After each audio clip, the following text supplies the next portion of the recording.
Well, hello, this is Libby Page back with you, continuing our study on the life of Christ. So we're still in a section that's dealing with what the Bible has to say about Jesus.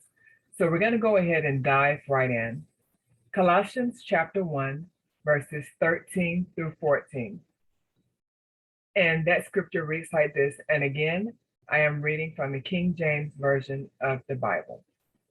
Who hath delivered us from the power of darkness and has translated us into the kingdom of his dear Son, in whom we have redemption through his blood, even the forgiveness of sins. References for verse 13 are as follows. Isaiah chapter 49, verses 24 through 25. Shall the prey be taken from the mighty, or the lawful captive delivered? But thus saith the Lord, even the captives of the mighty shall be taken away, and the prey of the terrible shall be delivered. For I will contend with him that contendeth with thee, and I will save thy children. Isaiah 53 and 12. Therefore will I divide him a portion with the great. He shall divide the spoil with the strong, because he hath poured out his soul unto death. And he was numbered with the transgressors, and he bare the sin of many, and made intercession for transgressors. Matthew 12, 29 through 30. Or else, how can one enter into the strong man's house and spoil his goods, except he first bind the strong man, and then he will spoil his house? He that is not with me is against me, and he that gathereth not with me scattereth abroad. Acts chapter 26, verse 18.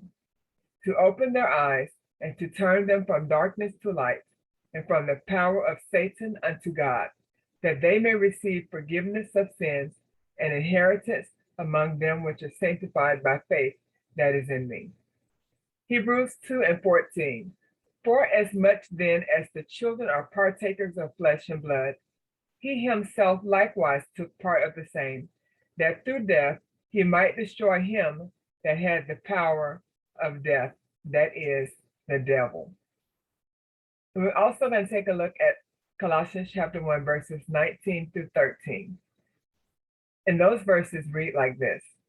But it pleased the Father that in him should all fullness dwell, and having made peace through the blood of his cross, by him to reconcile all things unto himself. By him I say, whether they be things in earth or things in heaven.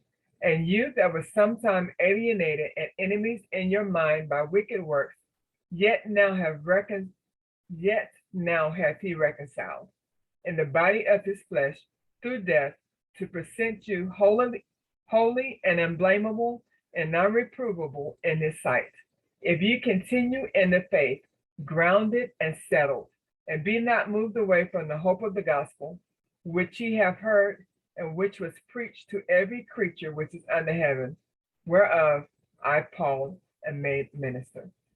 A reference for Colossians chapter 1, verse 19 is John 1:16.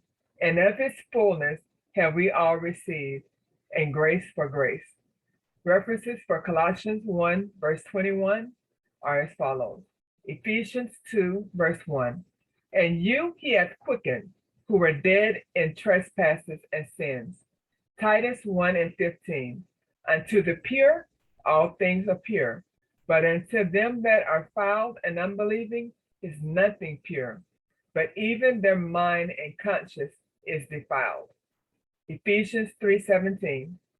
That Christ may dwell in your hearts by faith, that ye being rooted and grounded in love.